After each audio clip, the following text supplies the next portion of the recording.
Fernando, yo veo una profusa actividad de Sergio Massa, reuniones, Daya, UIA, empresarios, radicales, y como una suerte de aletargamiento de la actividad de Javier Milei. ¿Qué estás viendo, Jorge? Bueno, es exactamente lo que vos enumerás, porque siempre después de la elección, el que gana, y ocurrió después de las PASO, parecería tener el escenario a disposición y tener clara la estrategia. Recordá que cuando terminaron las PASO, Milei esos primeros 10 días, 2 semanas, estaba en la absoluta centralidad, hablaba y parecía un presidente, y por contrapartida Massa y Bullrich estaban desconcertados, obligados a tener presencia pero sin definir su discurso. Ahora se ha invertido eso. Massa está mucho más cómodo porque ganó la elección general, porque entiende que la estrategia ha sido acertada y se está tratando de mostrar como un presidenciable, como un gestor que de alguna manera tiene decisión propia, como por ejemplo para ir a la Daya anoche, a pesar de que sabemos que dentro del espacio del oficialismo hay miradas muy distintas al respecto, y también, bueno, esta reunión con la UIA que mantiene con todos los candidatos. Milei, por contrapartida, está muy obligado a replantear su estrategia a partir del acuerdo con Macri y Bullrich, para que de alguna manera veamos qué es lo que sale de eso. Si Milei recupera la motosierra y ese discurso radicalizado de cambio, o si vemos una versión más moderada. Me parece que lo que ocurrió la semana pasada, donde se lo vio un poco perdido, incluso su intervención de la que tanto se habló en Crónica TV, donde se lo vio en algunos momentos como un poco fuera de sí, me parece que obligó a replegar un poco, replantear la estrategia y salir con un mensaje más claro que hasta ahora no ha tenido después de las generales. Esto es casi una charla de café, la pregunta que voy a hacerte, pero ¿cómo ves, si uno toma en cuenta las categorías tradicionales con las que se analiza la política? Tomemos el ejemplo de Massa ayer en la Daya. Massa es parte de este gobierno, era presidente de la Cámara de Diputados cuando la Cancillería en el anterior ataque de Hamas pone en igualdad de situación a Hamas, organización terrorista, con Israel. A muchos todavía hoy día les cuesta condenar el 7 de octubre y va Sergio Massa al non plus ultra de la colectividad judía y pone la cara. ¿Cómo ves esto que parece digamos, por lo menos revestido en acero inoxidable, Sergio Massa? Bueno, yo creo que forma parte de su estrategia de despegarse del gobierno actual y despegarse todo lo que pueda del kirchnerismo. Hemos visto una campaña donde la única figura es él y que no es casualidad, tiene que ver con una representación para tratar de vender algo diferente a lo que efectivamente Massa pertenece. Pero él lo ha dicho, él dice, este no es mi gobierno es el que viene. Bueno, es una pirueta... Genial, ¿no? Bueno, tiene que ver con su, digamos, con su habilidad para lo que algunos llamaban panquequismo. Yo me acuerdo que hace algunas semanas atrás, en un trabajo que se presentó en el equipo de campaña de Massa, había toda una parte donde se explicaba cómo el concepto de panqueque había mutado en el de versatilidad. Bueno, es como una manera de explicar ese giro que está pegando Massa y que viendo los resultados no le ha resultado mal, porque él de alguna manera durante la campaña hasta las generales logró revertir el orden de las cosas, que no se hablara tanto de la economía actual como que se hablara de una especie de virtual gobierno de Milei, al cual él es opositor. Entonces subvirtió el orden y se terminó hablando de Milei, criticando a Milei, y él corrió de la escena la coyuntura tan crítica económica. Pensemos que cuando se votó en la general, la semana previa había una corrida contra el dólar fenomenal y la gente había entrado en una especie de psicosis para sacarse los pesos de encima. Y ganó el ministro de Economía. Entonces es verdaderamente sorprendente cómo ha logrado no solamente esos números, yo creo que ahora está repitiendo la fórmula. Igual yo creo que cada etapa de la campaña tiene su dinámica, entonces hay que ver si lo que le resultó hasta las generales ahora también es eficaz. Por ejemplo, con el tema de las naftas, ¿no? Uno podría decir, bueno, si no le pegó la corrida cambiaria, el faltante de nafta no le pega tampoco. Bueno, atención porque la gente por ahí empieza a calibrar las cosas de otra manera, ¿no? Claro, en el mientras tanto, lo que decías vos, o panquequismo, versatilidad que tuvo para mí la expresión químicamente pura ayer con María Laura, mirá. Ministro, ¿usted kirchnerista? No, yo soy del Frente Renovador y la verdad es que esa chicana es la chicana típica. ¿La pregunta es una chicana? Sí, la pregunta. No es una chicana. Pero es una cosa que se pregunta a la gente. No, la gente no se la pregunta porque ando por la calle. No, es la típica chicana con la que viene la oposición. Pero bueno, de alguna manera tiene que ver con la falta de propuesta. Digamos, es el latiguillo, el único latiguillo. Hay muchos más que se podrían usar, pero ese Sí. le juro que es respetuoso. Sí, yo creo que lo mejor es debatir ideas y en todo caso contarle a los argentinos cuál es la Argentina que viene, no entrar en el basurero de la política en el que pretenden entrar algunos, que entiendo que por ahí, digamos, cargan con fracasos en la espalda o con incertidumbres en términos propositivos y entonces prefieren ir al basurero. Es interesante, ¿no? Porque dicen, no hay que discutir adjetivos, discutamos ideas, pero se la pasa adjetivando. Trajo hasta la madre de Macri en medio de la nota, ¿no? Bueno, y aparte hay una cosa más, Luis. Él te habla todo el tiempo desde el futuro. Dice, no revolvamos, ¿no? Es bueno. Él te habla del más allá, que es lo que él va a hacer. Dice, no hablemos de ahora, no hablemos de lo que pasó. Eso son chicanas, ¿no? De alguna manera lo que está queriendo es correr lo que a él le resulta más incómodo, que tiene que ver con su vínculo con, digamos, pertenecer a este gobierno, ser parte de una coalición que tiene al kirchnerismo adentro y que además, esto es lo más importante, lo va a tener si llega a ganar la elección, va a haber una dosis de kirchnerismo significativa. Pero claro. Dicho esto, está claro que Massa no es Alberto Fernández y que todos presumimos que lo más probable que haga es que si llega a ganar se pare y empiece a liderar por su propia cuenta, pero tiene un componente kirchnerista adentro. Por ejemplo, ¿qué va a ocurrir cuando uno de los primeros temas que tengan que discutir sea la renegociación con el Fondo Monetario? Ese acuerdo que ya en algún momento generó una ruptura dentro de la coalición. Que esté Máximo Kirchner en la bancada de diputados, que esté Guado de Pedro en la del Senado. Bueno, ¿cómo se articula para que ahí lo que es el espacio de hoy, Unión por la Patria, no se parta en el apoyo al acuerdo? Bueno, esas son cuestiones que hoy no están en debate. Massa muestra solo su estrategia de candidato, después habrá que ver cómo gobierna. Claro, le funcionó, no les obliga, ¿no? O sea, con el dato duro del 36% le funcionó. Hay que ver, es interesante este argumento que vos traes, si para la segunda etapa sigue funcionando. Quiero detenerme un segundo con vos, Jorge, con los radicales. Recién veíamos a un grupo de radicales, algunos dirigentes me dicen, ya no son más porque fueron expulsados. Acá los tenemos, los radicales, Santoro, Moro, no sé qué otro más hay por ahí, y la expresión más brutal de Gerardo Morales, que decide prescindir de la recomendación del Comité Nacional y decide voy a hacer todo lo posible. Bueno, Palazzo ahí también está, Nito Artaza. Bueno, pero Nito ya había jugado por Massa en el Congreso de Gualeguaychú, long time ago, ¿no? Cuando se hacía... 2013. Yo con las cifras así. Pero digo, ¿qué ves ahí, Jorge? Bueno, acá lo que se ve es un sector muy minoritario del radicalismo que ya venía acompañando el oficialismo. Ahora, sí yo creo que hay que mirar atentamente el núcleo más grande del radicalismo en la conducción del partido, que tiene que ver con Morales, que tiene que ver con la posición de Lustó, donde en principio hay un rechazo muy directo a lo que acordó Macri con Milei y hasta ahora están manteniendo una especie de neutralidad, ¿no? Que yo creo que se va a ir rompiendo conforme avance.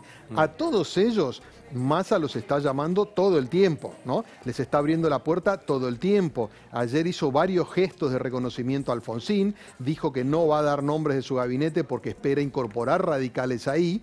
Y el otro dato importante es, hay un núcleo de poder nuevo dentro de Juntos por el Cambio que son los 10 gobernadores y ahí la mayoría son radicales y a esos gobernadores están parados en una postura bastante equidistante diciendo, bueno, nosotros ya ganamos nuestra partida, ya se jugó, ahora estamos viendo quién termina de definir el gobierno nacional y nos acomodaremos a lo que resulte de eso, ¿no? Allí también hay una dosis importante de poder territorial del radicalismo que ha quedado completamente estresado y tironeado a partir del mal resultado electoral y también del acuerdo Macri-Bullrich con Milei, porque eso forzó realineamientos que probablemente el radicalismo hubiese deseado postergar. Bueno, antes de ver un poco del otro lado que está pasando con la estrategia Milei más Macri más Bullrich, hoy hablábamos con Cecilia Devana sobre esto que Cecilia confirmaba y que vos estabas diciendo, Cecilia, hay charlas entre el masismo y dirigentes, no orgánicamente, pero exacto. sí con dirigentes radicales. Pero sí, ¿no? diálogos permanentes, casi claro. Les diría, perdón. Claro, totalmente. Sí. Y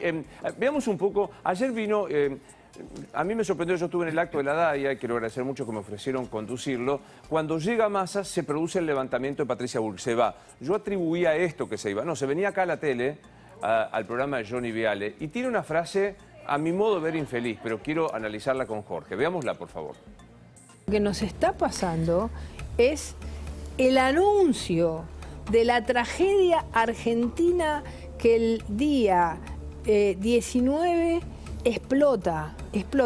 Está explotando antes. Ojalá explote antes porque la realidad la gente la tiene que... Si explota antes nos perjudicamos todos. Claro. Pero es que ¿sabés lo que pasa? No es que ojalá que explote, es que ya explotó. Están tirados arriba. Entonces, lo único que quieren es ganar las elecciones para después ir a una situación en la que van a llevar al país al 80-85% de pobres. Eso ya está. Lo único que se tiraron arriba de esa realidad. Ahora, la verdad que a mi modo de ver es una pifia. Ojalá que explote, ¿no? Sí, es una frase muy desafortunada que ella misma en algún momento le había cuestionado a Milei, ¿no? Claro. Y tiene que ver con esta idea de que, digamos, cuando ella habla de explote es el estallido social en las calles. Nosotros, la Argentina está en crisis muy profunda hace mucho tiempo. Hace rato que nos preguntamos cómo no estallan las calles, pero bueno, eso afortunadamente hasta ahora no ha ocurrido. Y parte de la idea de que el estallido en la calle supuestamente te limpia el terreno para blanquear la situación de crisis profunda de lo que está ocurriendo. Creo que ahí hay algo de impotencia porque percibe que un sector del electorado no se da cuenta o no reacciona ante la gravedad de la situación económica y entonces lo que busca es que termine de reventar para que eso se visibilice de forma muy disruptiva, ¿no? Claro. Pero eso sabemos lo que pasa. Una vez que aparece el estallido en las calles, después no se sabe cuánta gente termina perjudicada y cuándo termina. Entonces, yo creo que eso, en todo caso, es la imposibilidad de la oposición de poder explicar y graficar por qué esto es insostenible. Digamos, de alguna manera, el gran problema que tiene la oposición frente a esta situación es que todo está cada vez más frágil, todo cada vez más tenso, da la impresión de que no hay dólares, de que no se aguanta, que la inflación más alta no puede ser,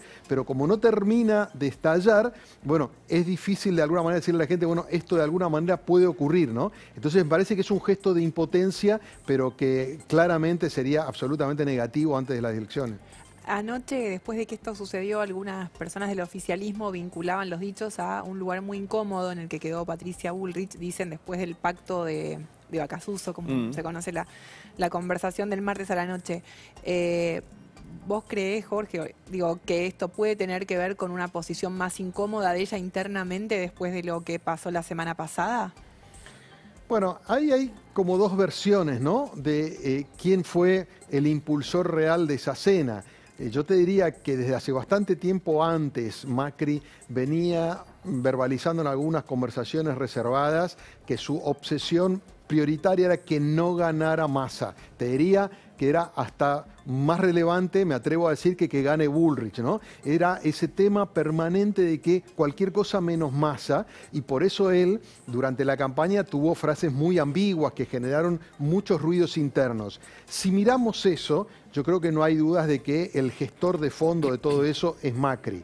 Después hay un relato que empezó a construir el bullrichismo, por llamar de alguna manera, que es que ella al día siguiente de la elección, el lunes, convoca a su mesa chica y después de haber reflexionado dice que hay que ir con Milei, bueno, y de algún modo impulsa esa cena, convencida de eso, pegando un giro de lo que había sido su postura hasta días anteriores. Claramente la situación de Bullrich, digamos, después de la derrota es muy incómoda. Lo que yo creo que hoy está en juego para ella y especialmente para Macri es ver si esa movida queda aislada dentro del universo de Juntos por el Cambio o suma una masa crítica. Si solo son, en términos de que alguna vez usó Bullrich, son solo 2 votos, a Milei no le sirve. A Milei le sirve que detrás de ello venga un grupo importante del PRO, de legisladores, que algunos gobernadores empiecen a verbalizar su apoyo a Milei. Entonces ahí yo creo que Macri terminaría de aportarle una masa crítica de votantes y Bullrich también de ese 23%. Si esa movida queda aislada porque la mayoría de Juntos es reactiva a un posicionamiento a favor de Milei, bueno, habrá tenido un límite muy claro y eso le complicaría el tránsito de acá hasta el balotaje al candidato libertario. Ahora, hay algo que es interesante, que es la campaña del miedo, que los asesores de prensa de Massa dicen funcionó. Lo del boleto, lo de, bueno, ahora está con la nafta. Del otro lado, siento que también hay un intento de reverdecer una campaña del miedo, Venezuela, que no creo que haya funcionado porque solo obtuvo el 23%. Pero ayer Patricia Bullrich, y quiero que la escuchemos, insiste con una suerte de hegemonía política si gana Massa por 30 años. Yo creo que cuando, lamentablemente, nosotros no entramos al balotaje, yo esa noche me quedé pensando toda la noche y pensé que no quería vivir 30 años más de un partido único que se comiera todo, el país destruido. No me importa que digan peronismo, kirchnerismo, la verdad que ya es un juego de palabras. Así que no... si gana Massa se quedan 30 años más. Si gana Massa se quedan 30 años. Formosa va a ser un poroto, todas las provincias van a ser iguales. Fuerte, no hay más instituciones, no hay más justicia. Se termina la posibilidad de que tengamos, la impunidad va a quedar impune. Realmente va a ser esto que estamos viendo. Entonces, frente a eso, yo lo pensé y dije, tengo que ser capaz de perdonar lo individual. Bueno, ahí me parece que es la bandera del otro lado del miedo. Es Venezuela 30 años, Massa Malena, ¿no? Bueno, hay un dato que a mí me parece interesante, Luis, reflexionar esa doble campaña del miedo, ¿no? Porque la campaña del miedo contra Milei es una campaña basada en va a ser ingobernable, o sea, carencia de poder, por eso Macri lo abraza para darle mayor musculatura política, ¿no? Entonces, el problema ahí es Milei, además de que es inestable emocionalmente, va a carecer de poder, no va a tener la territorialidad suficiente, no tiene gobernadores, minorías en el Congreso. Y del otro lado, el temor es exactamente el inverso, el exceso de poder. Es decir, el temor a una hegemonía política. No, Massa con poder va a ser extremadamente voraz, se va a quedar 30 años, va a romper las instituciones. A mí me parece que este doble esquema de miedos no termina de ser absolutamente útil en términos de captar mayor cantidad de votos. A mí me parece que la cuestión de fondo tiene que ver con, digamos, si lo que predomina es la idea de un cambio, sobre todo un cambio económico, entonces ahí tiene el tránsito Milei, porque claramente Massa es el más continuista, entonces todavía no le cuesta mucho verbalizar una idea de cambio real, no sabemos qué haría Massa con la economía, daría la impresión de que tiene menos propensión o menos incentivos para tratar de hacer algo mucho más profundo y estructural. Entonces, si Milei logra imponer esa agenda, me parece que tiene más chances, ¿no? Si por el contrario Massa logra instalar otra vez en el centro de la escena todos los riesgos de lo que implica Milei, un gobierno futuro que todavía no podemos ver, y lo empieza a llenar de contenido, bueno, de alguna manera volverá a tener la lógica de octubre. Yo creo que para esto, y es una advertencia, digamos, que me hago y quizás hago a la hora de mirar, es nosotros interpretamos la elección de octubre con los parámetros de agosto y la gente cambió. En agosto parecía cambio radicalizado, el viraje parecía muy nítido y en el medio la gente se asustó y puso un freno de mano y terminó votando más a un candidato continuista. Entonces hay que ver ahora qué pasa en esta escena mano a mano, donde hay dos candidatos, donde se van a enfrentar incluso en un debate, y hay que ver qué es lo que prevalece, cuál es el parámetro que prevalece, si reactiva la idea de cambiar o la gente vuelve a esa pulsión más conservadora de decir, bueno, me quedo con lo conocido porque me asusta lo que viene. Parece que la discusión va a ser esa. Te voy a robar este último argumento, que nos quedamos con Cecilia extasiados escuchándote respecto de la equivocación de usar los mismos parámetros de agosto en octubre y creer que alguno de los dos necesariamente se va a repetir en noviembre. Hay que ver, o sea, lo cual no deja de ser sumamente interesante, con zozobra, porque el país está pésimamente mal. Cobra un vital, y sé que te va a poner incómodo esto, Jorge, pero cobra una vital importancia al leer el libro de Jorge Liotti, que es la última oportunidad, porque digo, no estamos hablando de cualquier elección, y él ahí, Jorge, da el sustento con datos de por qué. Así que gracias, Jorge. Y los que no leen el libro le van a pasar cosas muy feas. Quiero que sepa que a la gente que nos está viendo y no van y compra el libro de Jorge Eliotti le pasan cosas feas. No, de verdad. Bueno, vos sabés, Luis, te confieso algo, que a partir de este libro, que el nombre es La Última Encrucijada, mucha gente me dice, bueno, la última encrucijada es Massa o Milei. No, la última encrucijada es qué rumbo va a tomar el país después de este momento tan crítico, ¿no? Pero me parece que todos percibimos que hay una especie de bifurcación de caminos que empieza por la definición del presidente y continúa con lo que haga el próximo gobierno. Me parece que la Argentina se está jugando mucho de su futuro en estos meses o años próximos. La última encrucijada. ¿Alguna vez podré citar bien un autor o un libro? Sé que es una tara que tengo, Jorge. No puedo citar ni nombres ni autores. Pero bueno, gracias por estar ahí, ¿eh? Al contrario, Luis, un gusto. Y Hasta Cecilia luego. también un saludo. Adiós, Jorge. Jan Libares, ¿qué pasa allí en la UIA?